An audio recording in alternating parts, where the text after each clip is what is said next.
थांनाय नंलिया मानोना बिराद गोबाव नेबाय जों फैनायनि सिगांनिफ्राय नेबाय थादों बेनिफ्राय जोंबो लेट जाबोबाय एमएलए आबो एसे लेट जाबोबाय दा जयनिं प्रग्रामाबो जाबाय दा बयबो गोजाननि आलासि फैदों हिसाबै माबा मोनसे माने गोदान बाथ्रा बुंमोनलाय खोमा होननानै एसे खोनासंनो लुगैदों खोमा आरो आंनाबो रावा बारा गोदान नंथारा गोदो आन्दलन समावनो बे गामिफ्राव बै फिल्डआव माने मिटिं खालामफैनाय गोसोआव दं आंबो रबिराम नार्जारी आदाया जेब्ला प्रेसिडेन्ट प्रथम जाजेनदोंमोन बे समावनो आंबो सासे सेन्ट्रेल एबसुआव माने अर्गेनाइजिं सेक्रेटारि माने खामानि मावदोंमोन बिथांमोनजों समान समान जि खामानि मावबोनो सुबिदा मोनदोंमोन बैनि माबाफ्रानो गोहोमानो गोग्लैनानै दिनैबो गारनो हाया दहाय माने रबिराम नार्जारी एमएलए आ नोंथांमोननि सायाव बुंदोंना बर'आ मोननैल' पार्टी दं बे मोननैनि गेजेरावनो अबेबा मोनसेखौ मावनांगोन गुबुन दा सानथार बेजों जेबो जाया नंथारगौ आं गहपुरनि दाख्लै जे गोदान बिटिसिआव माने 60 खान गामि हाबदोंना बिनि गेजेराव आंनि गामियाबो आंना गामिया बरफुख्रि गोदो बड' आन्दलनाव बड'फानि आन्दलनाव जोंबो 14 माहामै रायजो राजाफ्रा बारसोमनायनि गेजेराव 1989 मायथाइयाव जोंनि गामिया हारसाफोरजों सावजाजोबदों हाजोआव खारना थाहैनो नांदों नोंथांमोनना हाजोआ गंगार हाजो जोंना अरुणाचलनि दफ्ला हाजो बै दफ्ला हाजोआव खारनानैसो जों बारग'दों आरो बे जायगानिफ्राय उन्दै समनिफ्रायनो आन्दलनाव फैनाय हिसाबै आंबो सानो जोंनावथ' बर'फ्रा खमथार बारा गैया जों 22,000ल' भटार एमएलएबो देरहाया थेवबो बे जायगानिफ्रायनो जे बिपिएफ खालामनांगौ बे माबाया जोंनाव दंबाय थायो जोंनि रायजो राजा आइ आफाफ्राबो बेखौनो नायो क'क्राझारनिफ्राय हाग्रामा महिलारिनि माने दैदेननायाव मा पलिसि फैदों सोरनो भट होनांगौ नैबेनिफ्राय अर्डार थांनायखौनो जोंनाबो जों भट होयोलाय आरो देग्लायबा मा सोरनो अर्डार हरनोसैलाय बेबायदि होनसैलाय जोङो बेयाव बै जायगायाव क'क्राझारनिफ्राय 500 किल'मिटार 520 किल'मिटारसो जायो जोंनिया बे जायगायाव खैदां खैफोद जायोबा बे क'क्राझारनि लिडारफ्रानो थांनानै बासायहैयोलाय हा बेखौ नायनानै जोंबो मालाय मा बिजेपि बानायनो हागोन नामा जों कंग्रेस बानायनो हागोन नामा जों कंग्रेस आरो बिजेपिनि हाइ कमान्डआथ' दिल्ली दिसपुरावसो थायो जोंना हाइ कमान्डआ क'क्राझाराव थायो जोंना बर' गोजा आंनि आफायाबो बै माबानिमोन रनसायदामनिमोन माबाया आबौआ चिरां जिल्लानि बिनिफ्राय खारलांनानै माबायाव अदालगुरियाव थाहैबाय अदालगुरिनिफ्राय आरो गहपुराव खारलांलायबाय जों बेयाव जोनोम जाहैबाय दा थाङै थुङै गोदो आबौआबो जोंखौ खिन्थाफैयाखिसै दाख्लै रनसायदा गामियाव माने आबौनि नामखौ नागिरनानै जा जाथि बंस नागिरबाय गैया रावबो सिनायला आजि 75 बोसोरनि सिगांनि बाथ्रा आन्दलन समावबो जाथि बंस नागिरनो सम मोनाखिसै दा नैबेबायदि सेन्टिमेन्टजों जोंबो बिपिएफ खालामनो ओंखारबोयो आरो बिपिएफ दाजेननायनिफ्रायनो गहपुराव बिपिएफखा आंना मालाबा सानो बे क'क्राझाराव बोरै बिजेपि जाद्लाजोबनो नागिरोब्रा होननानै जों हरलाबायो मालाबा हा जों मिन्थिथारो बिनि हाइ कमान्डआ बिसिनि पलिसिया दिल्ली दिसपुरनिसो जायो आरो दिल्ली दिसपुराव जोंनि बिसिनि हाइ कमान्डआव जोंनि बर'नि सासे मानसि गैखाया हा बोरै जानांगौ जाखो बे जोंनिया माखासे लिडारफ्रा नामफोरखौ बुंबाथ' दानो दायानो जागोनलाय मा होननानै बुंदोंमोन मिथिबाना इलेक्सननि सिगांसो बिटिसि इलेक्सननि सिगांसो बै सारमोना जे देरहादों जोंना सासेल' देरहाबाबो दिल्लीनि आशीर्बादाव सरकार थागोननो दाबायफा 7 जन सासे नङा 7 जन देरहादों हादों नामा हाया बे जाबाय डेम'क्रेटिक सिस्टेम बे सिस्टेमाव जायजों रायजो राजाफ्रा मेजरिटि भाबै थागोन बे पार्टिखौ रावबो हिलायनो हाया दहाय एमएलए सारा बुंलांदों आरो 15 बोसोर खुनु बिपिएफखौ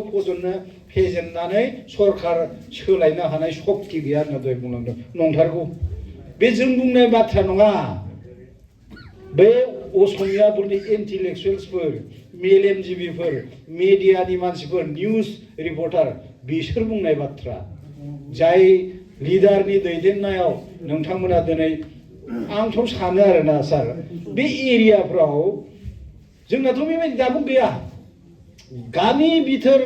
जेरावबो माने फाखा लामा जोंनावथ' दाबो माने नै दा अखा हालायबायना मटर साइकेल बारनो हायि जालायबाय आराम्भ बेबायदि जादों आरो बे जायगायाव थानानैबो जोङो जोंनि बर' हारिनिनो थैजों दाजानाय बिपिएफखौ जों नांगौ होननानै जों बुंनो हायो गासिबो जानायनि उनावबो कंग्रेस खालामनो ओंखारग्रा बिजेपि खालामनो ओंखारग्रा किन्तु मोनसे माबाखौ बुंगोन हाजार सानैसो ओंखारोब्लाबो बिटिसि जाजेननायनि उननिफ्राय बनरगाव समस्तिखौ मोनसेबो हान्जाया देरहाफेराखै फेजेननो हाया पार्टियाल' बिजेपि कंग्रेस बे फैगोन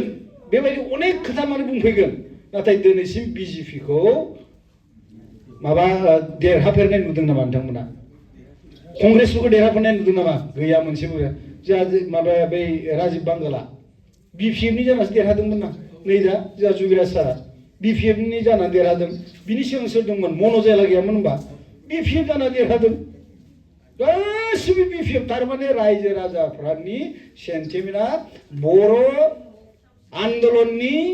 थैजों जोनोम जानाय बिपिएफ पार्टिखौ गारनानै रावबो मेजरिटि रायजोफोरा थाङा बेयावनो फोरमान जाथारदों नोंथांमोननि बै आंथ' मिनिस्टारखौ बे दतमा खेबसेल' माने इउपिपिएल खेबसे पिसिडिआरनि नामाव सासे देरहादोंमोन जोमै ना मा नामलाय बिनि उनावबो गासिबो इउपिपिआनो आरो बे माबाया सालाखाथियाना बेबो खेबसेल' जेनदों आरो बे बावखुंग्रिया खेबसेबो जेनाखै बावखुंग्रि देबोरगाव बनरगाव गैया खेबसेबो थारमाने बर'नि आसल सेन्टिमेन्टआ नोंथांमोनावनो दं बेनिखायनो बेयाव फैयोब्ला गावनि जाथि बंस बायदि गावनि न'खर बायदि मोनफैयो एथ'ग्राब 500 किल'मिटारनिफ्राय फैनानैबो बेयाव आङो बबेबा आलासि बेलेग जायगायाव जाफैदों साना गावनि न' बायदि सानो बे सारनि न'आव ओरै आदा नगेननि न'आव माने गावनि न'खरनि बिदा फंबाय बायदि मोननानै लायो आरो ओंखायनो मोजां मोनो थेवबो आं बारा गोलाव बुंला बे प्रमद बर'नि आं जिहेतु दहाय माबाया जोंना एमएलए आ बुंलांदोंना बेनिफ्राय जोंहा एमसिएल सारा दानि बुंदों प्रमद बर'जों बिसना गंसेयाव उन्दुनानै जोङो माने एबसु मावदों नंगौ बेखौ आफादगिरि खालामनायाव आंनि प्रप'जाल गोदान हिसाबै बिराद फोथायदोंमोन नाथाय बोसोरसे थांनायनि उनावनो जि बिनि खान्द' खारखोनाफोरखौ सिनायबाय बेजों थाफाबाय थानांगौबा देनां गोगागा रायजोफोरजों जोंनाबो गहपुरना एसे आलदा रायजो राजाफोर गहपुराव माने 22,000 मानसि दङ बर' भटारफोर थेवबो हारसाफोरजों सावलायनानै खननै सावलायदों जों खारना थांनांदों खिन्थु जाथिखौ गाराखै जों आन्दलनखौ गाराखै नांथाबनानै थाग्रा जाथि नालाय माबा खनसे बोसोरसे थांनायावनो सिनायदों माने प्रमद बर'खौ आरो बोसोरनै बे नोंथांमोननि बनरगावआवनो कनफारेन्स जादोंमोन बे स्कुलनि माबायाव बनरगावआव बिनिफ्राय ओंखारलांदां जों गौतम मोसाहारि ओंखारदों आं ओंखारदों ओमफ्राय जाय बेखौ माने सिनायदों बेजों जानाय नंलालै होननानै जों ओंखारनानै जोङो माने बिपिएफआव हाबदों आरो बेनो दा इलेक्सनाबो दिनैनिफ्राय माबा जाबाय बारा माने बुंथ'वाखै बिसोरो मा बुंग्रोयो एसे खोनासंग्रोबाय थादां मैया बै एबसुनिफ्राय माने प्रेसिडेन्टआ ओंखारदों माबाया डिफेन्सआ ससियेल मिडिया नायोना नाया नोंथांमोना फेसबुक नायोना नुदोंना गाबफ्लानायखौ नुबाय दा हाब फाग्ला नों गाबनो लुगैदों एसे आन्दोआव गाबदोंब्रा मा केमेरा मोखाङाव गाबनाय बेलाय देखायनो लुगैनाय नङा होमबा बर'आवथ' बेखौ गोलेरनि मोदै होननानै बुङो बे गोलेरनि मोदै गाबफ्लायनायखौ नुयोबा गोलेरा सिन्थाय लाजिगोनसो बिसोरबो जोंथ' लाजिखायो बे गोलेराबो लाजिबावगोन आरो बिसोरजों दा फाग्ला नोङो एबसुनिफ्राय माबा ओंखारनायाव गाबनांगौ बाथ्रा दं नामा रबिराम नार्जारि आदाया एबसुनिफ्राय ओंखारनाय समाव गाबदोंमोन नामा सानसुमा फुंगुर बसुमतारिया गाबदोंमोन नामा माबा फिरफिलानि माबाखौनो मा होननानै बुङो दान्दाखौनो ओरै गोबाख्रुबना लानानै केमेरायाव गाबना देखायबाय दा एथ' जाम्बा सानदों आरो रायजो राजाफोरखौ नोंनि गाबनायाव जों माने जोङो माबा मोनसे नोंनि बायदि थांफागोन नामा बे मा बुंदों मिथिबाय मैया दाख्लै गाबबाय मैया रंजा बाजा एकदमबारे इउ पि पि एल आव हाबबाय इउ पि पि एल आव हाबनानै लेक्सारा मारिबायना आंहाथ' नायबाय थादों आरो बिसोरनि एक्टिंखौथ' मिथिथारो आङो लांदां गान समनि माने एक्टिंसो बयबो नुजोबो जोंथ' नुखायो आं नायबाय आरो मा बुङो दे बे होननानै लेक्सारा मा मारिबाय मिथिबायना रायजो राजाफोर नैबे थांनाय बिटिसि इलेक्सनाव इउ पि पि एल आ जेननाया जोंनि दाय गैया जाहैदों आं सानबाय सोरनिथो दाय जाखो दा बे रायजो राजाफ्रा भुल सानफ्लांनानै बि पि एफ नो भट होनायाव जेनदों थारमाने दाया रायजो राजाफ्रा आरो दाया रायजो राजा जाय मानसिफ्रा भट होना गावसोरखौ देरहाहोगोन बेखौनो भुल होनानै बेखौनो रायग्रोबायसो सानसेबो हाबजेनखालिनो रायजो राजाफोरखौ दाय हमजेनबायानो हाब बेबायदि मानसिजों नाबाल' गथ'जों सोर खारफानानै रायजो राजाया भट होनांगौ जाखो बेनो माबालायनो माबायाव गेलेगोन जाहैदों मा होनोमोनलाय बे समस्तिया उदालगुरि समस्तियाव 49 माने 49 नम्बर माबायाव गेलेगोन जाहैदों आरो मैया दाख्लै एबसु लिडारगिरि देखायबाय थाबाय इउ पि पि एल नो भट होनांगौ बिजेपि नो भट होनांगौ होननानै जोंथिं लेक्सार मारिहैबाय दा मालाय मैया माने इउ पि पि एल आव हाबनायावलायनो हाजार मानसि आंजों फैफाजोब्बायलायनो गासिबो इउ पि पि एल निखा गावबो इउ पि पि एल खा बे इउ पि पि एल नानो इउ पि पि एल आव हाबनाय जायाखैबा बे बबे भट बारायखो बेलाय बबे भट बारायनांगौ जाखो लांदोब्रा बि पि एफ निफ्राय कंग्रेसनिफ्राय लाबोदो होमबानो देरहानायनि चान्स दं जेनखानानै दङ आरो बे मानसियानो एबसु माने इउ पि पि एल माने एबसु नङा होमबा एबसुनि प्रेसिडेन्टआ सानैसो मानसि लानानै इउ पि पि एल आव हाबदों बेजोंनो देरहानोसैलायनो आरो नोंसिनि भटआ इउ पि पि एल थांखायो माथो थारमाने इउ पि पि एल नि मानसियानो इउ पि पि एल आव हाबखाबाय गांसे भट बारायदों जानो बे सार गांसेबो भटआनो बारायखाया माबालायनो दहाय माने सारा बुंदों दै बेखौबो बिराद मिनिनो ओंखारथाव मा जाम्बा थां ओरैबायदि अबे दुनियाव सोलोंना फैनायथाय माबालायनो मास मोनब्रैनि उनाव जोंना बिटिसि सरकारा हाग्रामा सरकारनि माबाया पार्टि बायगोन जाहैदों जोंना दाना आं मा मिनिंखौ लानानै बायगोन होनदोंब्रा सानबाय थादों आरो ना मानो होनबा जों जेसेबां मिथिथारो खेबसे रायजो राजाफ्रा इलेक्सन होनानै देरहायोब्ला जोंनि भारत संबिधाननि नियम मथे बोसोरबा थायो बे सरकारा रावबो जुदि एम सि एल आ ओरै खारलाङाबा जोंना बेखौ रावबो माबानो दिनाव खारलाङा नङा जोंनावसो खारबोनो नागिरगासिनो दङ दा जोंना बोरै बायनांगौ जाखो बे मालायनो बिसिना बै बि टि आर एग्रिमेन्टजों माबा दफा लिरना लाबोदोंलै रायजो राजाफोर 125 माने एमेन्डमेन्ट जानानै बेयाव माखासे फाइनान्सियेल पावारफोर होदेरनाय जागोन बेल' लिरनाय दंथारो हा बेयाव नोंनि सरकार बायनायनि अबेबाबो थाखोबालाय बिसिना मालायनो बे एमेन्डमेन्टआ जायोब्ला जोंना समस्तिया 60टा जागोन 60टा बानायनोसै 60टा बानायनाय लोगो लोगो नैबे 40टाखौ जाय सलायबाय थादों दा हाग्रामा सरकारा बे बायनोसैलायनो बे बोरै बायनांगौ जाखो बे एथ' मूर्ख सानना लादों बे दाख्लै नोंथांमोना मिथिगौना नैबे जे दा बे गामिया जे ओरै माने दतमा समस्तियाव हाबहैदों बे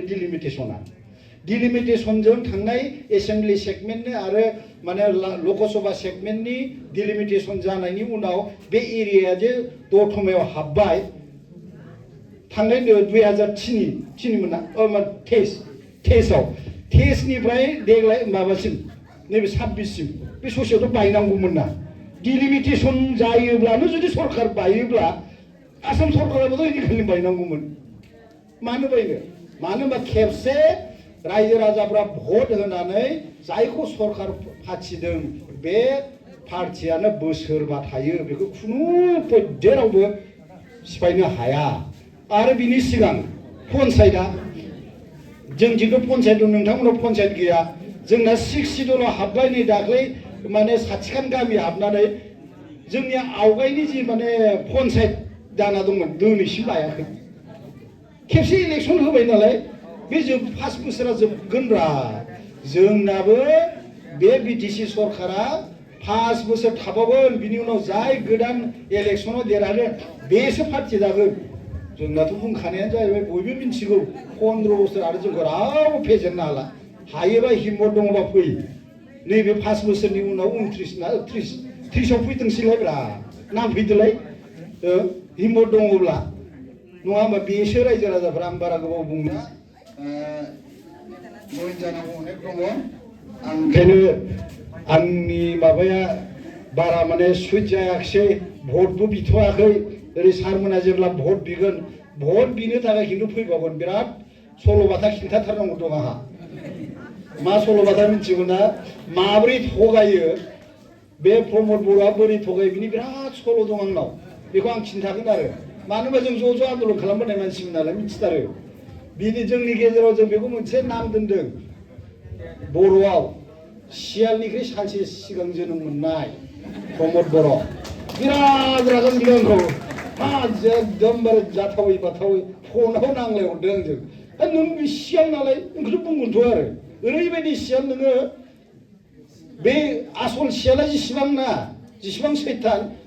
नोङो बिसिनि सानसे सिगां जोनोम जानाय नालाय नोंना बिसिनिख्रुइ बांसिन नायसि जादोंब्रा होननानै आं बाख्नायहरफ्लादों आरो नों जानला मोनला नाम होनांलाब्रा नै लोगोफ्रा बिनि लोगोफ्रा दाबो रायलायो बेयाव बै दतमानि जसमानिकमोन बिसोरो UPPLनि मावोना बिसोरो दा एसे माने गौतम मुसाहारि बिथांमोन दा गैला होद नों बुंनाया माथो जाजोब्बायलै होनो दा दाख्लै जों सारजों ज' साहा लोंलायदों बैयाव लोगो मोनलायनानै होद नों लिरनाय आंथ' फेसबुकाव लिरबाय थायो नालाय नों लिरनाय नों बुंनायफ्रा माथो गासिबो जाजोब्बायलै आं मिथियोब्रा लोगोथारबा मानो मिथिया जानो मा सभाबनि आखुआ गासिबो मिथियो नैबे इलेक्सनाव भट बिनो फैयोब्ला साफा बिसिनि सल'बाथाफोरखौ खिन्थाजोबगोन आं रायजो राजाफोर एसेखौनो बुंना फोजोबथ'नाय जाबाय गोजोन्थों।